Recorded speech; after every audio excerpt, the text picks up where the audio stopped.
This is our final plenary, or rather, Tim Morton is our final plenary speaker today. It's a great honor to introduce him. Tim's two most recent books have been recognized as groundbreaking works in the field of eco-criticism, Ecology Without Nature from 2007, and its prequel, The Ecological Thought, which came out in 2010, both with Harvard University Press. Tim's works challenge our long-held habits of thinking about the environment, nature, and the human, revealing how these concepts derive from a persistent belief in an extra-social dimension that historical conditions, especially our technological advancement, have rendered untenable. As Tim points out, the idea of the environment emerges only at the point at which it has become a problem. But it is not only in his bracing and insightful assessments of environmental concern, or our lack thereof, that is the most distinctive aspect of Tim's practice of eco-criticism. Rather, with the idea of eco-mimesis, the poetics of ambiance, Tim creates a capacious theoretical concept that not only widens the scope of eco-critical attention from pastoral poetry and nature writing to encompass the performances of John Cage, surrealist automatic writing, or the horror classic The Thing, but it also engages with the concepts of post-structuralist theory in a way that succeeds in revitalizing them and, dare I say it, re-enchants them. The conventional measures used to assess the value of a scholar's work might include awards from professional organizations, book sales, and downloads of articles. I think there's a truer measure than these, and that is the capacity of a work to provoke enthusiastic and thoughtful discussion in a seminar on literary theory at the very end of the semester, when fatigue and stress conspire against careful reading and lively engagement. It is impressive when a work of literary scholarship can arouse such a high level of passion and enthusiasm, and it is thus a delight to have Tim share with us his recent research at our conference on the Nonhuman Turn. So please join me in welcoming Tim Morton. Oh, wow. Thank you so much. That's so nice of you. Wow, it's amazingly nice of you. So thank you, everybody. I'm so happy to see you here. Many people I know, many people I don't know, and let's just start doing this. I'd like to thank Kerry Wolf and Alison Hunter for helping me with this.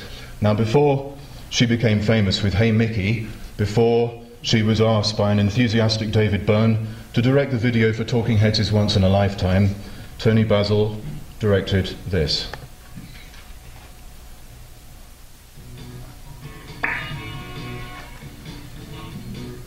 Volume up. Mr. Tech Guy, volume up, please.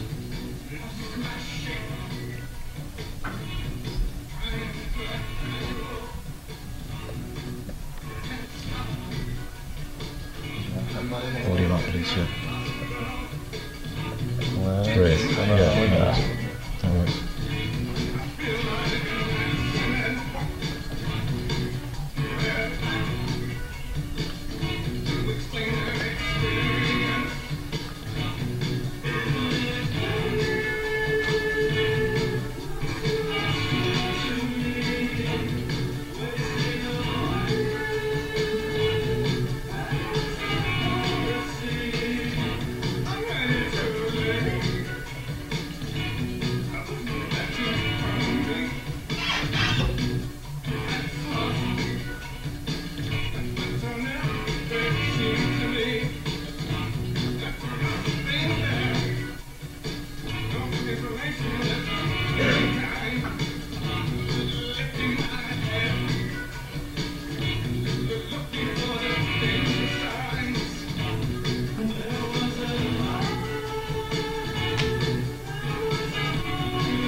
Okay.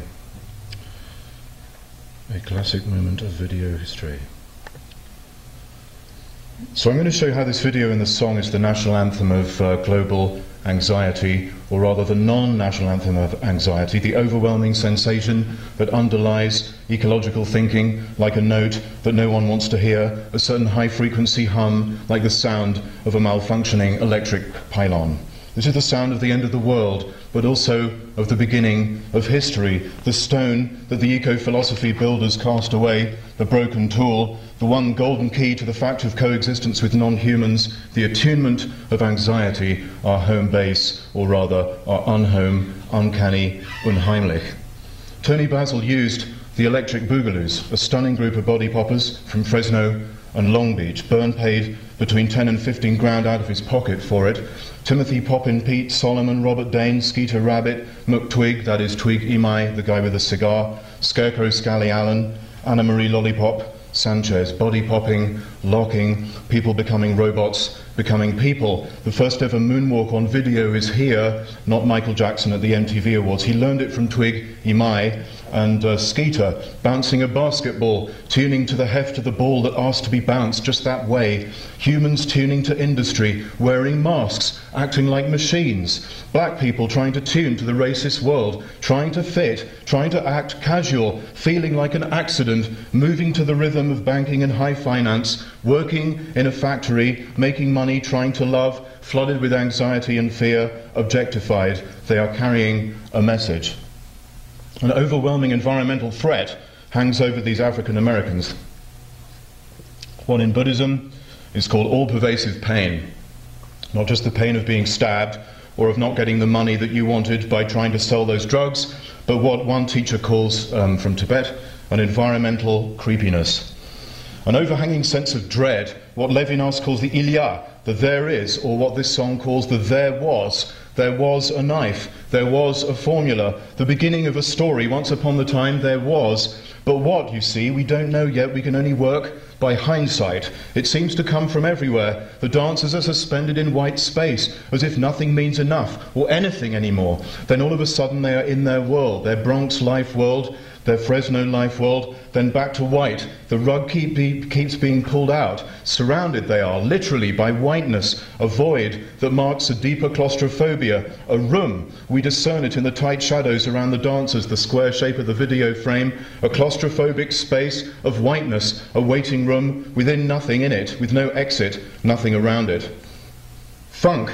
A broken blues without a story, without that four-chord trick, that 12-bar narrative just popping in and out, locking into that first section like a needle stuck in the groove of a broken record. Repetition compulsion, returning again and again to the same part of the city, like Freud in his essay on the uncanny, over and over again to the same strange part of town, the part that is your home, made stranger by the constant popping dislocation of the groove. That initial moment, the beginning of the blues, the basic unhappiness that spawns the ironic enjoyment, the blue note, that chorus-like section that tries to fly from the sickening lurch of the verse and seems for a few seconds to float above it before descending back to uncanny home base, like a bird with a broken wing.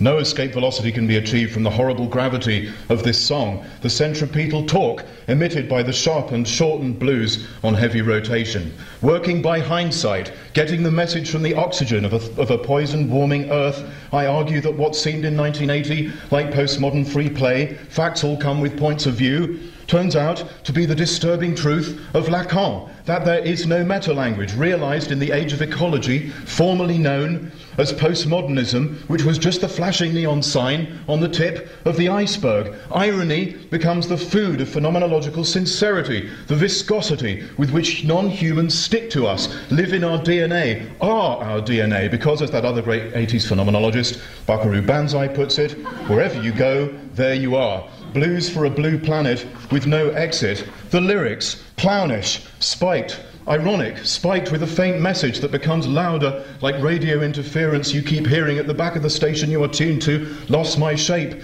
trying to act casual. Fair enough, that's funny and ironic, but then can't stop. I might end up in the hospital. I pushed the facts in front of me. There was a knife. There was a formula. The caesuras in each line allow for a twist of anxiety, uncertainty. They cause a kind of epistemological gap that might be hiding an ontological gap. Is that a void, or is that obscuring something? That island of doubt is like the taste of medicine, the knife, the device that makes the cut. Facts cut a hole in us. Something keeps on going, seeping through the gaps torn by the hood's knife. The world is torn open, but there is no beyond. Just another being, walking with a knife, a sexy girl, a compelling memory, the promise of wealth, a lonely street, a suit, the smell of money, a dust mask, a briefcase, a rear windshield, an umbrella, a newspaper, a car. Yes, that car, covered with a sheet. The young man doesn't notice it as he shuffles up the street, doesn't notice it as it becomes iridescent blue, green, yellow, orange, red, magenta. That car, a tool, waiting for its user, an object, not waiting for anything, a horrible rainbow that no one sees, a rainbow not as a sign of a promise, but of a threat, an existential threat. There was a knife, there was a formula, il y a, as Levinas puts it. The rainbow connection, all right, but a rainbow connection between things, not a bridge to the beyond. Something is already here. They are here. An apocalypse of car. Car-pocalypse now. The essence of the car, unveiled for a second by the metaphorical fusion reaction of the video. The hidden withdrawnness of the car ontologically beneath its tool being. Its hiddenness on display, hiding in plain sight. You want to shout at that kid, "Look at the car, dude! Look at the fucking car!" But you are on the hither side of the screen, and he is on the yonder side. Yet, for a second, it is as if this fourth wall dissolves as we glimpse tools whose operation was withdrawn throughout the video. The chroma keying, colour separation overlays, the BBC term, the use of a broken video camera and unusual colour control, Brian Eno's fingers turning the knob so the car is a not car, so that the car that is a not car becomes the demonic rainbow car-pocalypse in sickening nowness of indeterminate dimension. The kid's story is not over, is it?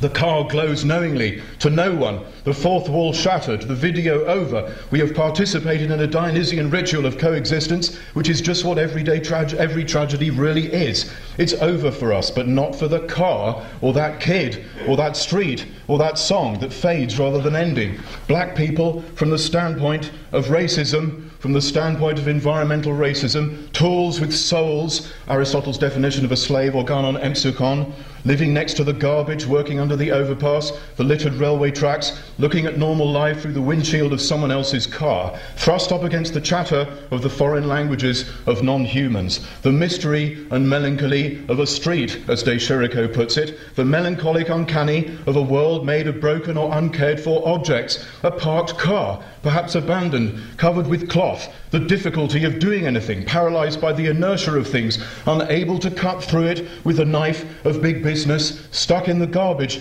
trying to push the facts in front of me, haunted by illusion, lies, anxiety. The story of race, the story of environment, the story of things all intertwined. What is happening? What is happening to the world? To ask Heidegger's founding question, perhaps at the right moment, is it right?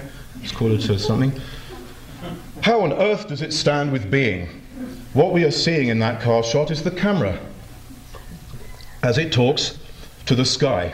An early 1980s conversation between a broken tool, a burned out tube in a Panasonic colour video camera and a colour control knob, a knob not present on contemporary video cameras at all. A car-shaped mat and a chroma key set up via a vision mixer, probably the Grass Valley or CMX non-linear video editor, the whole scene filmed again to superimpose the shifting car-shaped colour, cut with a knife, reshot with the chroma key formula. Chroma keying exploits how an object need not be present, it can be zuhanden, ready to hand, rather than vorhanden, present at hand. The car is replaced by a blue car-shaped mat that becomes transparent when fed through a vision mixer set up to key out that precise luminance of blue. In another shot, Skeeter wears a blue face mask that is similarly keyed out to allow the overlaying of the smoking factory. The blue screen, nowadays because of digital sensors, the green screen, disappears. It is a beautiful example of a Heideggerian tool, since it's before your very eyes, right in front of the camera, yet it becomes transparent,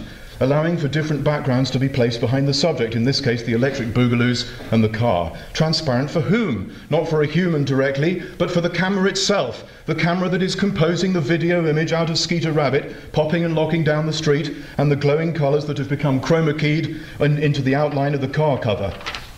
with its blue color channel keyed out via that luminance key in the vision mixture that matches the brightness of that particular chosen shade of blue. One tool, the camera, makes another tool, the screen or mat, invisible. We are, like Hume, and unlike him, indirectly seeing a missing shade of blue. No wonder the video is so uncanny, a perfect complement to the song. The equipment itself creates a complex dance between visibility and invisibility, presence and absence, transparency and opacity, surroundings as tools that glint into presence like fish in a dark ocean and vanish. There was a knife, a cut, a caesura, a break, the intrusion of a non-human from outside the narrative frame, the intrusion of a technology outside the technological frame that guides the narrative, the intrusion, possibly, of another work of art altogether, a thin slice of something like Brian Eno's 1980 Mistaken Memories of Medieval Manhattan, for it may well be Eno's broken camera that causes this astonishing smooth blend from blue to pink, or at any rate, Burns and Basil's homage to this broken tool, Eno being the producer of Talking Heads' Remain in Light, the album that contains this track, and the author of this work, also 1980, as with his ambient music experiments, which emerged from a broken record player that wouldn't increase its volume. Mistaken Memories plays with a broken camera left on its side in floods of Manhattan light. Eno's video piece is a view of Manhattan sideways on, a broken, non-human Manhattan inhabited by light and camera tubes, phosphor screens and building surfaces. For his presentation in my graduate OOO class right now, Kevin O'Connor, one of my PhD students from performance studies, will turn all the tables and chairs, he's threatened to do this, he hasn't done it yet, will turn all the chairs and tables on their sides and sit or rather lie on one of the chairs as we all enter the room. An anamorphic view of the same space that lost its shape, rotated away from habitual human grasping and use. What we see in the car and in the chroma keyed outlines of the humans that change colour is a conversation between photons and the electron stream from the gun in the video camera tube, undoubtedly a Vidicon tube. The photoconducting surface at the front of the tube, probably made of selenium, is activated by photons incident upon it. This surface is then scanned by an electron gun. What happens when we view the picture is a conversation between the classical physical level on which the photons hit the photoresistant surface behind the camera lens, and the quantum level that determines the picture, which involves the phosphor screen to which the camera is hooked up, or the TV screen that displays the final video. Why is this important for us today? Because it shows how depth, complexity and manifold non-human levels of the assemblage, light car, skeeter, rabbit, street, lens, photoconducting screen, electron spray, electron gun, coaxial cable, electron gun, electron spray, phosphor screen, David Byrne, Brian Eno, Tony, Basil, viewer. I think I got it all.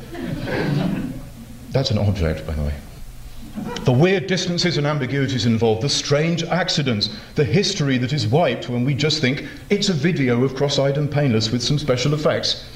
Not simply a history for us, but rather a shoal of sparkling, sensual objects, the phenomenological fish that Husserl discovered, but which OOO applies to any interaction between any entities whatsoever. In brief, Husserl discovered that the vast ocean of reason that Kant had opened up, the third dimension of thought, as it were, was teeming with all kinds of phenomena such as hoping, wishing, asserting, love, hate, judging. These intentional objects are like fish swimming in the ocean, consisting of both a mind and its immanent object locked together as if with a coaxial cable. In the same way, we could see the chroma key car cover and Skeeter with his factory displaying mask on, and Ana Marie Sanchez lying sideways below Skeeter as he moonwalks across the museum steps, as phenomenological fish in the sensual interspace between video camera, vision mixer and monitor. Thoughts in a kludge-like assemblage mind, not so different from the kludge that is the human brain, made of all kinds of primate, reptile, fish and sponge components. These quasi-thoughts are what the song calls facts.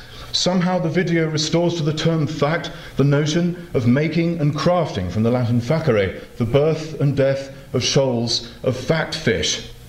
And the cathode ray tube, the electron stream, is made of quanta, namely objects or units of a certain kind that excite electrons in the phosphor, another kind of unit. To do this, they must deflect, smack into, penetrate. At this level, the quantum level, seeing and measuring are haptic. To perceive at this level means to hit with another quantum. Thus at this level there is no difference between seeing a bemused philosopher, seeing this billiard ball and that billiard ball smacking another one, and the billiard ball smacking each other. It simply isn't possible to see before the smack. This gives rise to complementarity, the deep reason for Heisenberg's uncertainty principle and the Schrödinger equations. To see is to change. The quantum is withdrawn before, but does it even make sense to speak of linear time here? It is measured, working by hindsight. The camera tube is already damaged before it is considered damaged by a human. A photon hits the photoresistant screen. A jump in energy causes an electron and its whole partner to be released into the conduction band. Many times this happens, and the pattern is now detectable by the stream from the electron gun. Watching the subsequent video image, we are also watching a record of accidents. In a cathode ray tube, the crystal lattices of the phosphor screen contain little impurities. It's nothing other than the record of abandoned object cathexes, as Freud says, of the human ego. In this case, the trace chemicals or dopants that treated the lattice to make it non-homogeneous and prolong the emission time, that is technically the afterglow. The camera's tube sees by being damaged. Each registration of the electron gun is like a little death and the simultaneous birth of something new, a fresh electron liberated from its place in the crystal lattice. The liberation creates a little hole, which gives rise to an electronic level in what is poetically called the forbidden gap. The electron in the hole, known collectively as an exciton, floats about until it finds equilibrium, again by slotting into an impurity center. It gives up energy as luminescence, de-exciting swiftly by scintillation and de-exciting slowly by what is known, also poetically, slowly meaning in milliseconds, as the forbidden mechanism. Forbidden because it's improbable that such scintillation could happen except under excited conditions, and rarely even then. But like the forbidden city, they still exist. Forbidden colors. The fragile, impossible, hallucinatory video image, produced in part by fleeting and improbable forbidden mechanisms, a fragile quantum magic that could easily be fried away to classical nothing by too many electrons incident on that crystal lattice. This is not a digital, or to use another metaphor, black and white, situation. It's analog. The forbidden gap and the forbidden mechanism are not totally out of bounds, just hard to access. What does this tell us? That there are regions in objects such as crystal lattices that are opaque. They are obscure, not totally non-existent. The gap is a symptom of a deeper entity withdrawn from access. Otherwise, absolutely nothing could happen across it, because it isn't even nothing. It's an eukontic nothing. The gap is a meontic nothing, a nothingness, a thingly nothing. This idea of a nothing that is the mask of a something, not the total absence of anything at all, but will become very significant as we proceed. We humans see a dot of colour. That is, we see a mistake. The memory of a mistake, the trace of scintillation, a mistaken memory. Memory as mistake, as broken tool, the record of accidents, as Freud says, all the shocks that things are heir to. A crystal lattice that lost its shape, deformed into new form. We see the colourful display of an instability that has been cancelled, working by hindsight. We see the past, the afterglow. But at the quantum level, what has taken place is a little drama of life and death. If for a moment I can indulge in what Jane Bennett has happily called a kind of strategic anthropomorphism. Or is it? I mean, Freud breaks the death drive down to a single-celled organism, but why stop there? DNA is evidently an unstable molecule that is trying to get rid of itself, accidentally and ironically reproducing itself as soon as it unzips. And why even stop there? DNA needs ribosomes, which need DNA. So to break the vicious circle, there must have been an RNA world of RNA replicants hitched onto non-organic replicants, perhaps silicate crystals.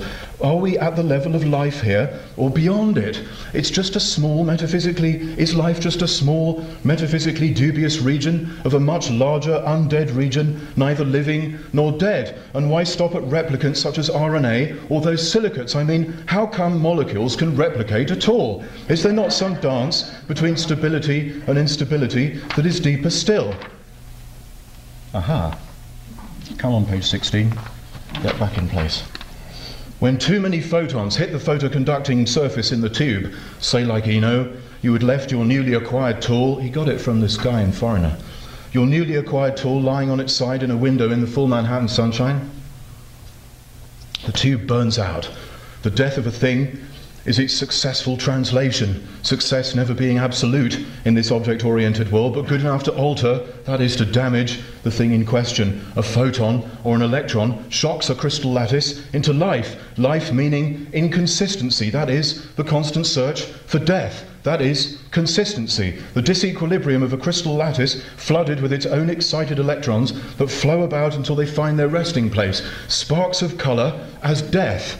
We see the story of a crystal lattice shocked into releasing photons of certain frequencies, defined packets, units, quanta. We see traces of the shock in the gorgeous, disturbing colour. We see the past, just as we can't directly see death, only memories, pieces of paper in a wastebasket, some car keys. So the death happening in the tube can't be seen directly. The electron from the gun dies, liberating the electron from the lattice, a lattice of yttrium oxide sulfate, the red channel, zinc sulfide and copper, the green channel, or zinc sulfide with a few parts per million of silver, the blue channel, or rather a gigantic assemblage of lattices, gigantic at least from an electron's or photon's point of view, a veritable hyperobject for them. Placing our eyes near the monitor, we humans see the trace of death in the video image, but there is also death at the quantum scale. Appearance is the trace of death, namely the form of a thing, which just is the past. Form is the past. The withdrawn essence of the thing, on the other hand, can't be located in measurable, ontically given space. Not for us humans, not for the electron, not for the photon. This before is really a not yet, the future that lies in wait inside the camera tube. The essence of the tube is the future. Its appearance as burned out electrons is the past. When too much past accumulates, the whole tube is burned out, which is to say that it crosses a certain threshold, but the threshold, like human death, is not thin or rigid. Still the tube records colour, colours that are in fact quite lovely. It is truly a mistaken memory, as Eno's title of his own piece makes clear. The memory trace of electrons liberated from a crystal lattice by too many incident photons. The tube is ruined from a human point of view, and from the standpoint of commodity circulation. You can't put it on eBay or in those far-off days in the classified section, but it's still operational, agential, doing its thing. From the human point of view, it's a zombie, an undead being that scoffs at the rigid boundary between death and life, an alien being from an alien world. Thanks to Ian for this metaphor. An alien world just behind the video itself, just to the side of Skeeter Rabbit, just to the side of the street, not located in some beyond, but right here, or rather making here far stranger than a regularly shaped atom of time, undermining in fact the temporal atomism that underwrites the metaphysics of presence, not by evaporating things into a flux, but by staging the intrusion of an alien being into a seemingly coherent world, or rather the always already presence of an object, a non-human, that car, that video tube, that Manhattan sky, aliens in our midst, as Ian puts it. We are in their midst. Whose midst is it anyway? This is not my beautiful car. Lost my shape. I feel like an accident. Causality, how something begins as an accident, as anamorphosis, as distortion, irreducibly, an excitation in a crystal lattice, a cut made by a knife or a photon, a gap in the real that is then seen as a tear through which light comes, a blob that used to be a car that was always already a blob of colour. A distortion of metal, plastic, oil and drivers. Oil, an anamorphic distortion of algae and dinosaur bones. We can only see it backwards, working by hindsight, reading clues, getting the message from the oxygen. As if we were able to think the conditions of the possibility of that video working by hindsight. Kant's discovery of a vast hidden realm of transcendental space and time within, behind the back of, thought. And then Husserl's discovery that this realm is not a cold, empty realm of purity, but is teeming with phenomenological fish, which we have equated with the phenomena seen not by humans, but by the interobjective assemblage of video camera and vision mixer and monitor. Beneath this ocean of flashing fish moves the silent, horror-struck U-boat of Heideggerian Dasein through the cold darkness and opacity of angst. And yet, in a further twist, it is as if travelling in a bathysphere released from the U-boat far, far beneath that gigantic ocean of a priori synthesis and intentional or sensual objects, we are invited by the video to detect an amazing coral reef of actually existing beings already there. A Panasonic PK600 video camera, a burnt-out tube, the sky, someone's fingers on the color controls, a CMX600 non-linear video editor, video manually sliced by others are facts about photons translating electrons, traces of the past, stories inscribed in phosphor, an illusion-like trail of facts scintillates, a trail that fades over time. Facts are the shadows of things, their echo thrown into the past from an impossible futurality. Facts are nothing on the face of things. What a perfect insight. Facts, the factical, facticity, are on the side of illusion and shadow play, precisely because there are real things that they don't touch. Underneath the Bern and Eno postmodern frisson of unmeaning, there are entities. Facts are nothing on the face of them. Facts are useful, however, in emergencies, I hear. The current ecological emergency confronts us with the non-metaphysical intimacy of non-human beings.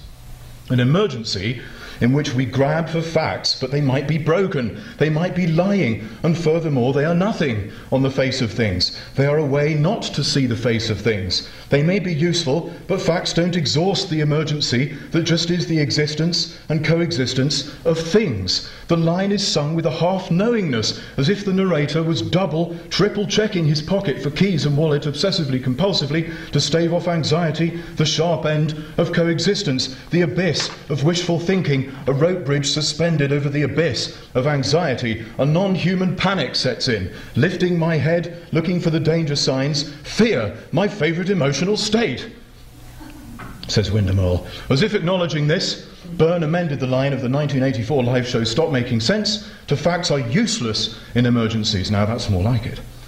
Facts don't stain the furniture, yet facts go out and slam the door, and they lie, they twist the truth around. Or are they telling the truth? Between the flattened seventh and the tonic note of the funk sequence, there is nothing, not even nothing, an eucontic nothing, like a forbidden gap between electron levels which an electron jumps across when excited by a photon in the crystal lattice on a phosphor screen. It is as if we are being shown two sides of the same thing, over and over, or are those the same side of two different things? Isn't it weird? Looks too unsure to me. Whose Mobius strip is this anyway? Why are we in this muddle? Because of things, because of non-humans. Below the depths traversed by the Heideggerian U-boat, there is a gigantic coral reef of beings. Anxiety, Dasein, being. They all depend on the always already of these sparkling beings bouncing up and down like balls or David Byrne. Beneath facticity, that is, beneath the correlationist being in the world that is the primordial facticity, there are things. Facticity itself is nothing on the face of things. I'm still waiting. 1790 was the age in which Western philosophy decided that it could only talk about access to reality, not reality as such. It was also the beginning of the Anthropocene, the moment at which human history intersects with geological time, because human beings begin to deposit a thin layer of carbon in Earth's crust, which can now be found in deep lakes and Arctic ice. In 1945 came the Great Acceleration, a vast increase in the magnitude of the Anthropocene, marked by the deposition of a thin layer of radioactive materials in Earth's crust, courtesy of the gadget, little boy, and fat man. The basic attunement of the Anthropocene is anxiety, which is precisely the feeling of the loss of world, the end of the world, but not as we thought a great bang or a void, but a prolongation of things, in synchrony with the disappearance of a meaningful backdrop, and thus the disappearance of the foreground as such. The island of doubt is like the taste of medicine, a totally white background, blank, white, a meontic nothing. Nothing has enough meaning. A horrible familiarity and strangeness of anxiety. Its uncanny creepiness that seems to lurk just off the edge of our perception, like a car in a driveway beside the street you're walking on, or a car approaching in your wing mirror. Your wing mirror, being an object-oriented ontologist, says objects in mirror are closer than they appear. That's the trouble with ecology. It brings everything too close. Things become vivid, yet unreal, at the very same time and for the very same reasons. Underneath nihilism, not in spite of it, but through it, Downwards, there are things. The postmodern hesitation and luxuriance in the slide of signification is a soothing elixir that blocks access to these beings that exist underneath nihilism. The island of doubt, a soothing oasis in the ocean of anxiety. Nihilism itself is a thicker version of this island of doubt, like a layer of seaweed that covers over the iridescent, painfully sharp beings that sparkle beneath the U-boat of Heidegger. I'm still waiting.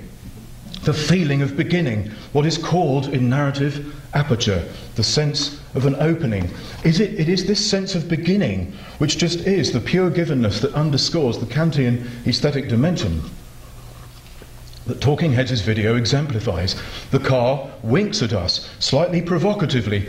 It is the one that is still waiting, not just human me, not just the narrator or Skeeter Rabbit. In order to have attunement, the Stimmung of beauty, the perfect experience of one's unconditional abyss of reason, the frightening fact that we can indeed think beyond the human, beyond Hermann Minkowski's light cone. We can think 30 million years ago. We can think the Oort cloud at the edge of the solar system. We can think events that cannot be located in space-time anywhere at all, events that actually exist. In order for all this, there is already, always already, an entity, a being, an object, not some vague whatever being, but a specific, unique being, as if the Levinasian Ilya were an actual schizophrenic homeless guy sitting at the entrance to the church.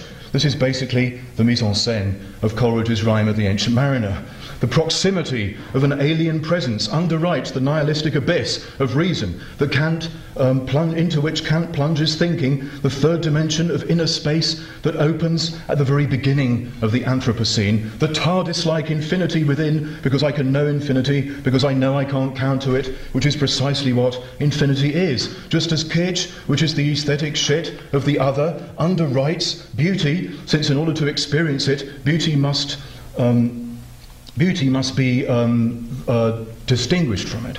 Kant argues, therefore universalizable, that is, everyone should find this painting beautiful, but I shan't coerce you into your finding it so. Thus someone else's beautiful thing might just be your shit. The ugly and slimy and crappy, a shiny frosted Christmas ornament, a thing banished to the hinterlands of taste because it is precisely a thing.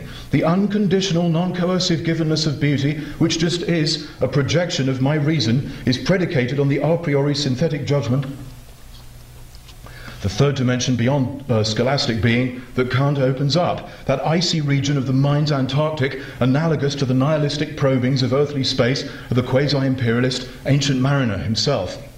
Yet this profoundly non-violent being with the beautiful thing is predicated on that thing's existence, which threatens me beneath the abyss of reason with a horrifying, uncanny agency. The car winks at me knowingly. The aesthetic sheen, German shine, of beauty is undergirded by the glistening uncanny that opens up in the chameleon shifting of the car. It is like watching a shaft of sunlight from another world illuminate that car, another world just behind your head, just next to the apparatus that produces the video, the other world that is precisely Brian Eno's camera gear, his broken tools, sitting just to the left, just off screen, an alien world that is utterly intimate with this one, casting its strange light on it from a few inches away. Is this not more scary than the Kantian depths of inner space? More creepy even than the death of distant stars that we can detect if we push the radio telescope of speculative realism through the Kantian correlationist bubble? Because this thing here, this TV image, is winking at me, sending out a sonar pulse from underneath nihilism, not in spite of it, but through the abyss of reason, through the darkness, as if to say, sure, the silence and stillness of these infinite spaces fills you with Pascalian dread, baby, but only because that silence and stillness are the sound of my breathing down your neck, 2 inches away from the back of your head. Like one that on a lonesome road doth walk in fear and dread, and having once turned round walks on, and turns no more his head, because he knows a frightful fiend doth close behind him tread. Coleridge figured it out at the very beginning of the Anthropocene. Poetry is sometimes a way to do philosophy when you lack the thoughts. Inside the beauty, is the a priori. Inside the a priori is the given. Inside the given is the thing, whatever you want to call it, this object, this actual cut-out piece of chroma keyed video space, this space that is actually a substance, an oozing of photons and videotape. Ecological awareness, then, far from being the happy, happy, joy, joy world of we are all earthlings. Sorry, Muppet Show. It's the uncanny, nightmare, charnel ground realm, where nothing is exactly, ontically, precisely real, and all the more real for that. The demonic quality of art, always disturbing to the philosopher who rightly wards off the aesthetic dimension as a domain of evil, because in order to be beautiful, art, an object, has already hypnotized us. We are always already caught in the spooky agency, the shine of the headlights of the non-human that has us under its spell, the very infinitude of reason's abyss. Our capacity not simply to understand but to think is suspended in the demonic interspace between things, a dream time that pulses with evil light. Why evil? Because we can't tell whether it's lying or not. What constitutes pretense is that, in the end, you don't know whether it's pretense or not. Lacan. Far from giving us a boring world of billiard balls that clunk in predictable, dull ways, OOO gives us this world, a spooky world plagued with beings who may not be alive, who may not be intelligent. Are we one of them? A kind of sort of world of good enough performativity precisely because objects are real, not because they aren't. A world of always incomplete Turing test data because each thing is hidden in a cosmological version of Turing's setup, behind the door of withdrawal, sending us sensual TypeScript about itself under the doorway. A claustrophobic world of slightly evil illusion. Good art, then, always threatens us from this slightly evil place, and in so doing it is fully and meaningfully ecological despite its content, because this evil is the mask worn by trickster objects as they pull us down underneath modernity's nihilism into a re-animist universe of lies, traps, demons and slapstick, not in spite of that nihilism, but underneath it. Through it, out from under it, like Danny in The Shining. Because in the end, what is far more scary than absolutely nothing at all, the eucontic nothing, is the shifty, ghostly, meontic nothing of nothingness. The pretense, you can't tell whether it's pretense or not. When Skeeter empties his pockets in one of the video's final scenes, it is as if he is pulling out this nothingness. He wants it to be eucontic. See, I got nothing. There is not even nothing here. Yet instead, his pockets rebel against his human intention as Skeeter pulls out his basic anxiety in the face of the cigar-chomping hustler with his tricksterish hand jive, as if instead to say, "What do you want from me?" Skeeter's very pants subvert his wish to enter properly the human social symbolic order, as if the video, like Ian Bogost was saying, you are looking for aliens in the wrong place. They are your pants pockets. They are in your pants pockets. They are under that car cover. They are that cover, hiding in plain sight, right here, under your nose, just behind you, a frightful fiend. In a dizzying perspective shift, it turns out that the abyss that we took to be an abyss of reason, or perhaps of swirling matter behind things, is actually in front of things. And not only this, the abyss is emitted by things, like radio waves. It is the abyss of causality, otherwise known as the aesthetic dimension. Givenness, beyond the ontically given that I take to be real in a metaphysics of presence way. What is called nature just is the reduction of things to their givenness for humans. This reduction must be policed, since it is inherently spurious and unstable. Instead, we should look beyond nature, namely beyond the beyond, to the things right in front of us, hiding in plain sight. They are here, lifting my head, looking for danger signs, looking around inside, working by hindsight, got the message from the oxygen, ecological awareness, always belated, finding yourself inside something, inside a gigantic being called biosphere, an ocean of anxiety in which objects bob up and down in a menacing expressionist funk, halfway between clown and murderer. Acting as crime, art as evil, a magician with a cigar and a stash of money, a hip-hop dancer distorted by machines, a basketball, a car, a knife, exhaust from a factory smokestack, facts lost, facts are never what they seem to be. Me, an ocean of anxiety, dancing around you, another ocean of anxiety. Do knives and basketballs experience anxiety? The one emotion that never lies, they distort, they are distortion. The car, that car, a not car, that ocean of colour, they are here. The car is still waiting. Thank you very much.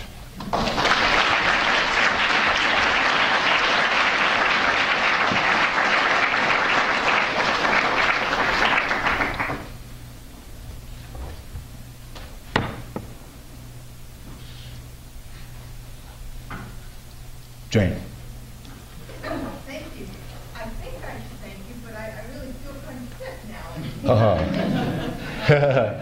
Yeah, my abbreviated version of this talk was simply to stand here and say, FIRE! But I want to talk about the effects that you're producing. And I just want to ask you, what are you doing? What the? Have you considered the effects of your anxiety generation and distribution machine? Yeah. And the reason why I ask that is because we, like Americans, Yes. North Americans, have just gone through a concerted program of anxiety generation called the Global War on Terror. Yes. Of the last 20, Very good point. since 9/11. And so there's a kind of, if I historicize what you're doing, I worry Yeah. that the reading of object-oriented philosophy that you're giving that centers on anxiety, it's sort of like it's iterating this talk about terrorists, and it's like it's a symptom of a larger infection that we all have. Could be. You know, with the global war on terror. Yeah. And then I'm thinking, because as you're talking, I'm thinking to myself, but why are these alien objects, these alien presences around us? Why do you think they provoke spookiness or anxiety? Because they're familiars in the sense, like the other sense of familiars, like Yes. and then and also the uncanny. Yeah. This is all part of the same point. And then I'll just Sure. For Freud, at least, the uncanny is not horrifying. The uncanny is heimlich and unheimlich at the same Yeah. time. So I just wanted you to Great. I guess, in short That's term, fantastic. what are you doing with all Yeah. these What the fuck? What am I doing? Well, I'm very glad you asked me that question, Jane. So the point is that, in a way, the war on terror was a way to cover up this anxiety that I'm talking about. Okay, just for a minute, right, from the point of view of my friend Leke Adieko, who is a Nigerian who is in Florida, he said, now people who live in America know what it's like to be bombed, right? So just for a minute, it was as if, oh my God, there's an outside, and that's occurring to me, my mum-in-law, who's a native Coloradan who's never stepped foot outside the USA. Oh my God, there's an outside. It just flew into this building, right? There's an outside of this thing, right? That's the anxiety. OMG, my world is this fictional construct, and there are these things. Now, I think the war on terror, with its colour-coded sort of rainbow of stupidity, is a way to cover that up, actually. Fear, right, it's based on some object. What I'm talking about is a kind of unconditional, basic anxiety, right? The sort of thing that comes up in meditation. It's a big problem with meditation from the point of view of Western people who want to chill, is that a few minutes into it, you get the anxiety, right? It's much better to run or do yoga, and then maybe meditate, because it really does seem to be intuitively the case that it is the default mode of existing. And I know this to be true because I'm selling my house right now. And when you're selling your house, you turn your house into a product, right?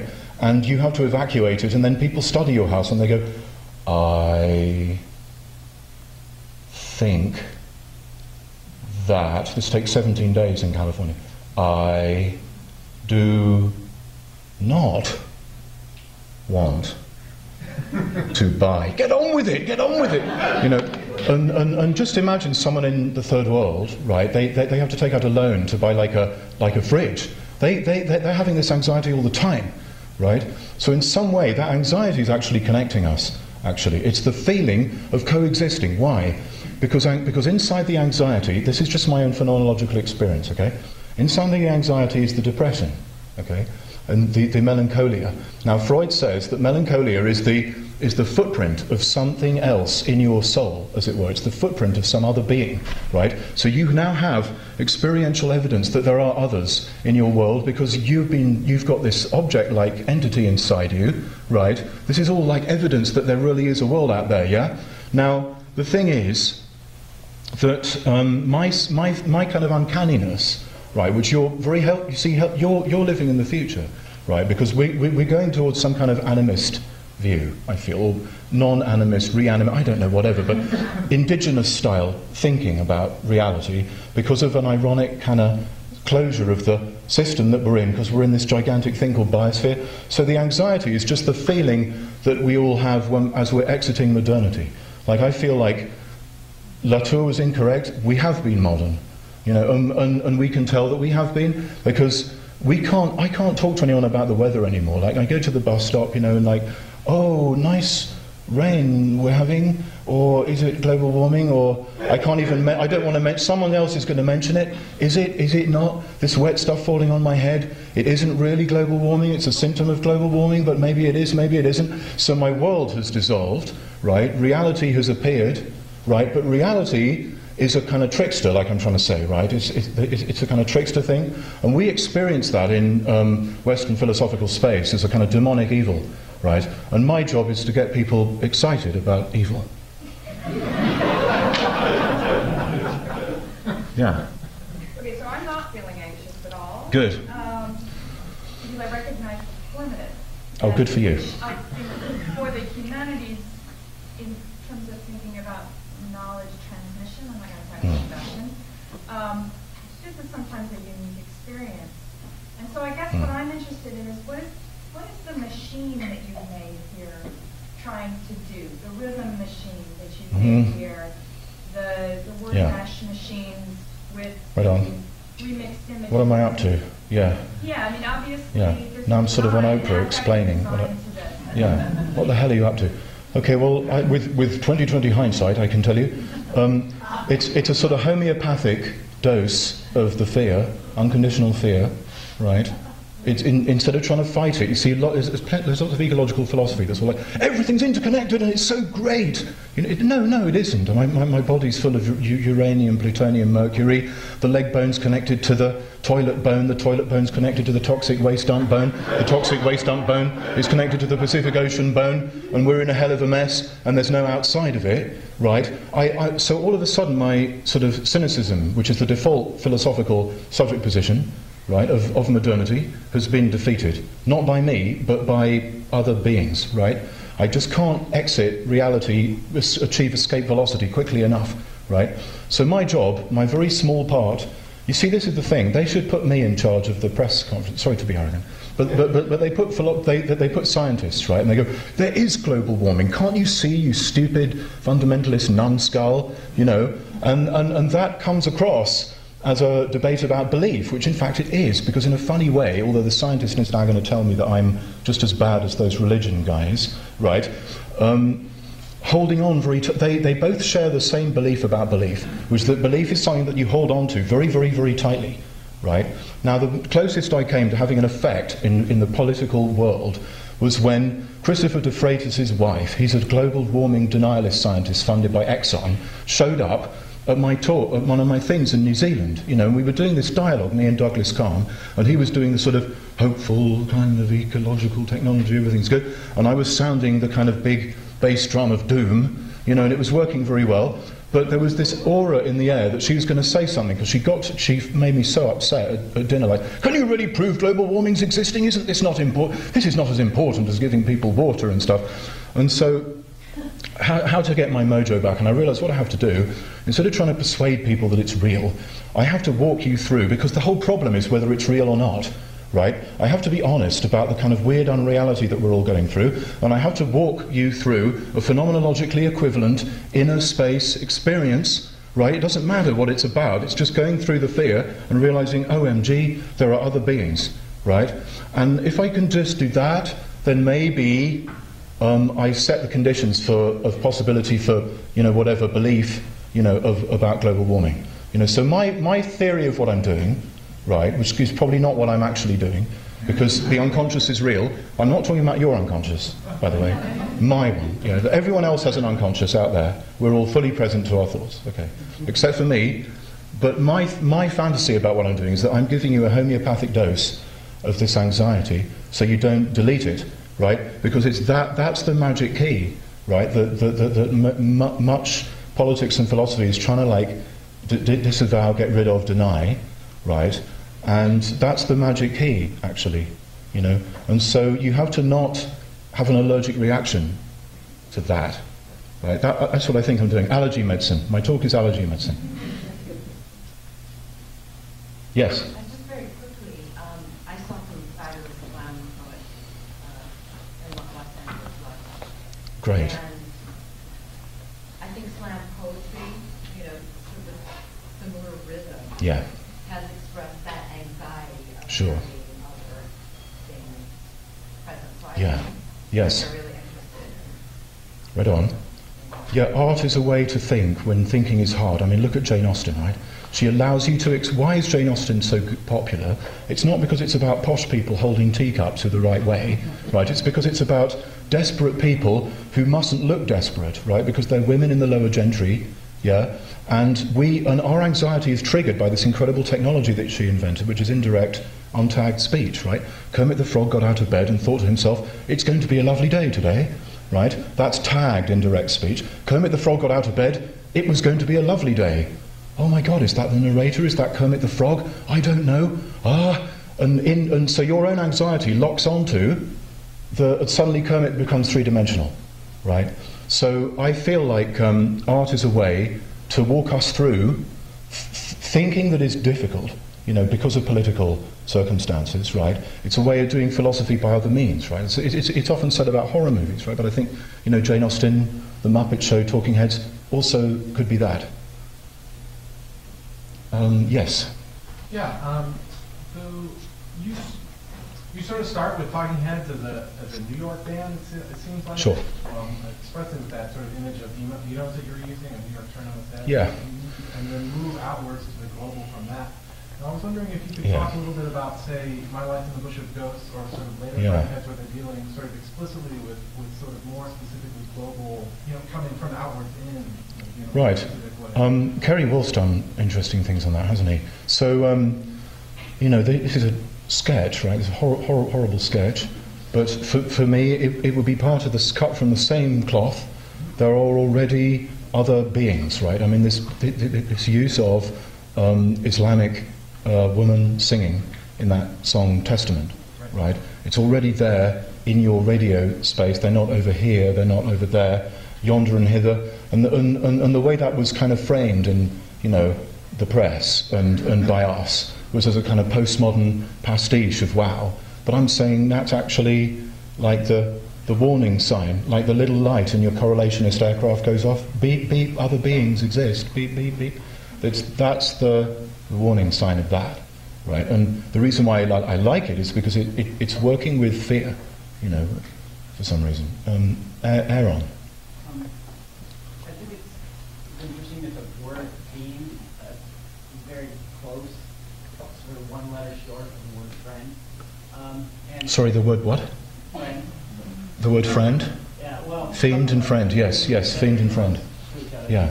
And, you know, Yeah. one thing I get out of object-oriented thinking is that objects can be fiends, objects can be friends. They can sort of switch back and forth between those two kind of phenomenological, you know,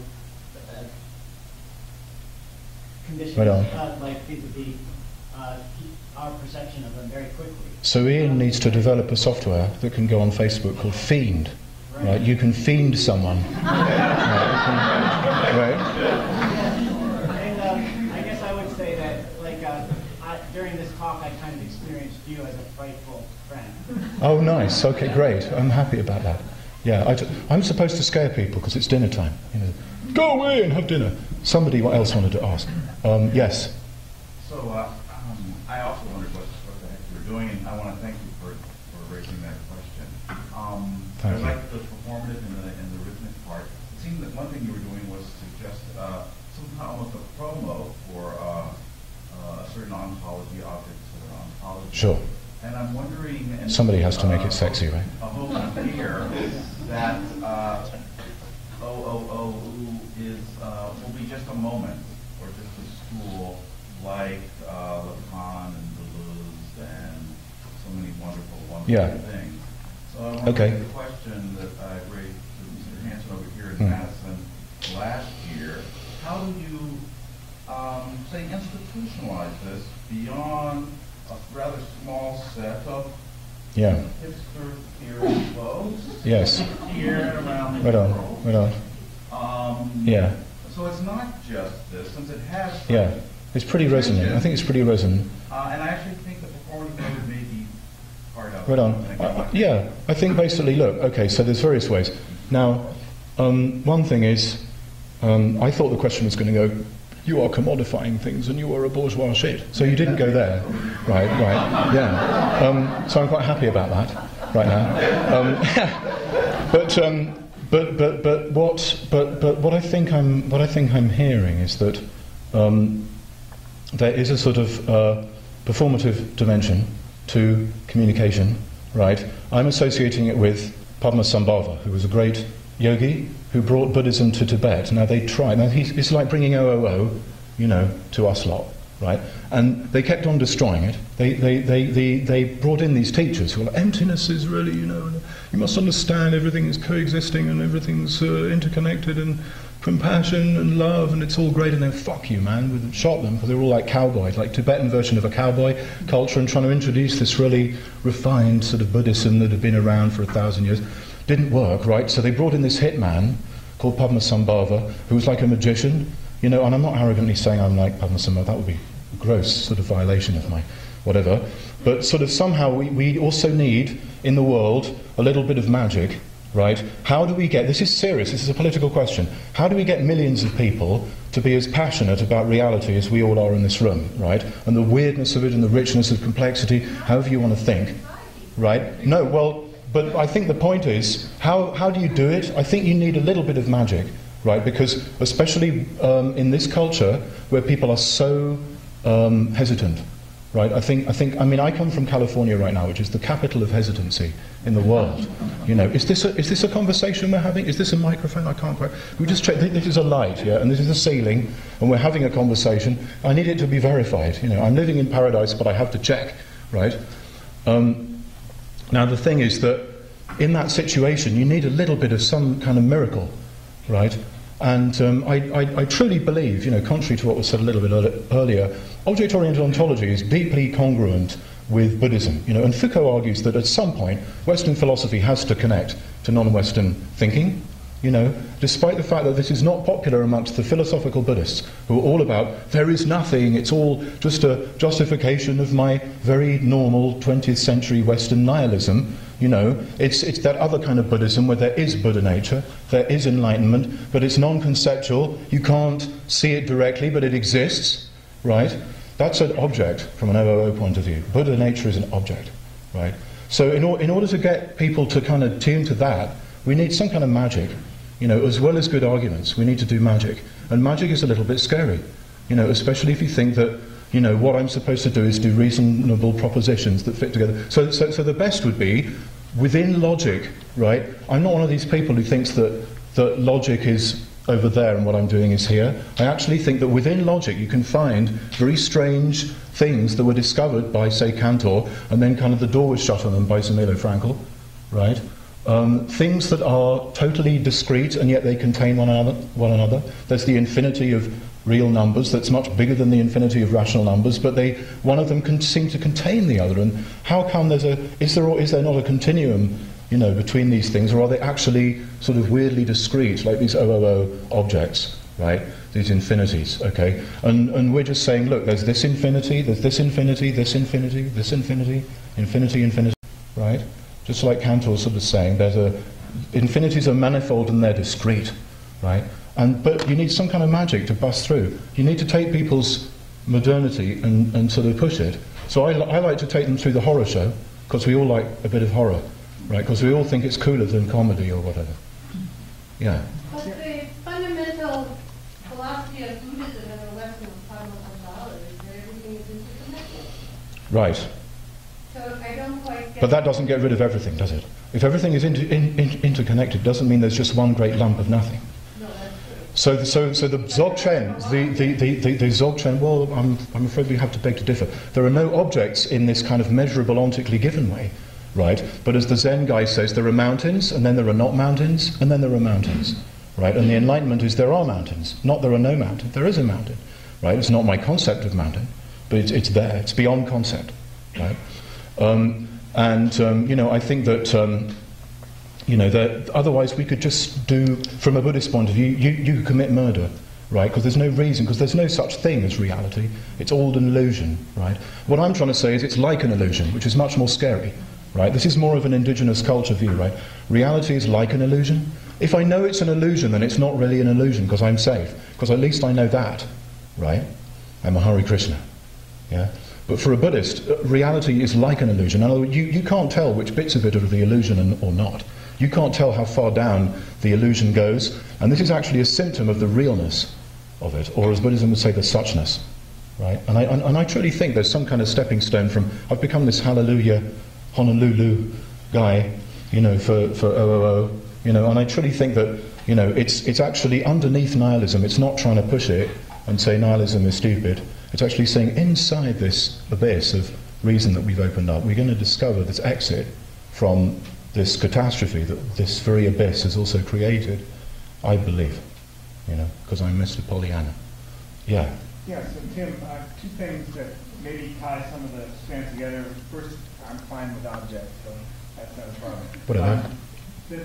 First, in terms of, I was interested in your response to Jane or somebody about what you're doing, and you yes. talked about this in terms of a homeopathic dose of anxiety. Yeah. And at least I've been writing for several years, and in fact that's what our media has been doing since 9/11, is precisely, or has engaged us precisely in a kind of, let's say, almost feedback loop in which we are made anxious by the media and and then... I would say that's allopathic fear. Because it's fear of some unspecified, unknown Donald Rumsfeld Muslim threat, right? That's real and outside of American values. That's part of it, but there are many ways we're made anxious, and I think the anxiety is then the homeopathic part, the part that's going to make it better, is when we get to reconnect with our media and our screen. So the anxiety is connected with a kind of disconnect. Oh, sure. There's ways of. You were just repeating Heidegger. You're saying that anxiety comes up, and then we have to create this horrible reality to suffocate it, right? And so they're kind of code emergent, right? And that's all I'm saying, right? There's a kind of dialectical tension there. Okay. Well, I guess my concern is that so it seems like part of what you're doing might be more like what. I mean, I guess I'm with Jane in terms of I don't know if the anxiety really is the best, or fear is the best way to go. But I have another... Yeah, fear is dangerous. I should have just talked about love. Okay. Sorry. Another more pragmatic question, which, I don't expect a pragmatic answer, but I'll ask anyway. And I ask it as a teacher and mentor and advisor of graduate students. Yes. And so this is back to kind of, the performative nature right.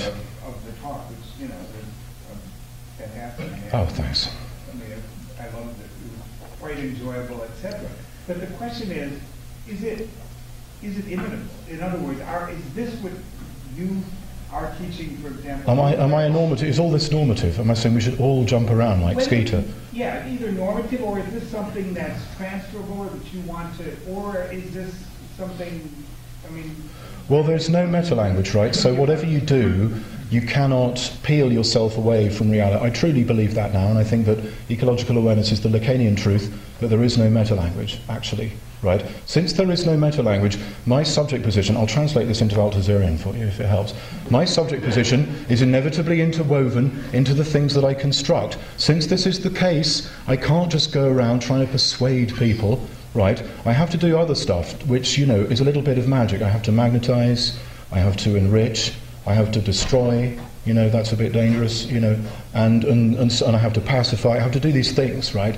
Because it isn't just thinking, it's feeling, hoping. I mean, when you're at a conference, you realize, right, oh, how fantastic intellectual, and then all of a sudden, the jealousy and the competition. Oh, I'm mentioning stuff that shouldn't be said, all right? But anyway, stuff comes up, right? Shit, not for us, but for other people who I've known who have gone to conferences. Shit happens, right? In their heads, right? And you can't dislocate that from the thinking. The thinking is made out of it, right? So if there's no meta language, then we do need to be making things that are not just fantastically persuasive, multi-footnoted, but we do actually still have to. I believe in following the form. I actually think that we can't just go into complete, anything goes. It's quite good to follow the form because then you get to like it's like learning how to make rice pudding, right? First of all, you learn how to make proper rice pudding. It's the food the Buddha ate that made him realize, oh my God, the physical world is great. I don't have to transcend it. And made this right. First of all, you have to learn how to make really perfect rice pudding. Then when you get really good at making rice pudding, you have to make it a little bit burnt, right? Because the slightly burnt rice pudding is more delicious, right? And so what my job is right now is to do a little bit of that, slightly evil, suspicious weirdness, because I'm safe, because I got tenure. So I think, well, yeah. Well, I'm anxious to end since we've gotten a couple steps beyond anxiety. So please come back at 9. We have a plenary by Wendy Shun. And thank you all for coming, and thank you very much. My pleasure.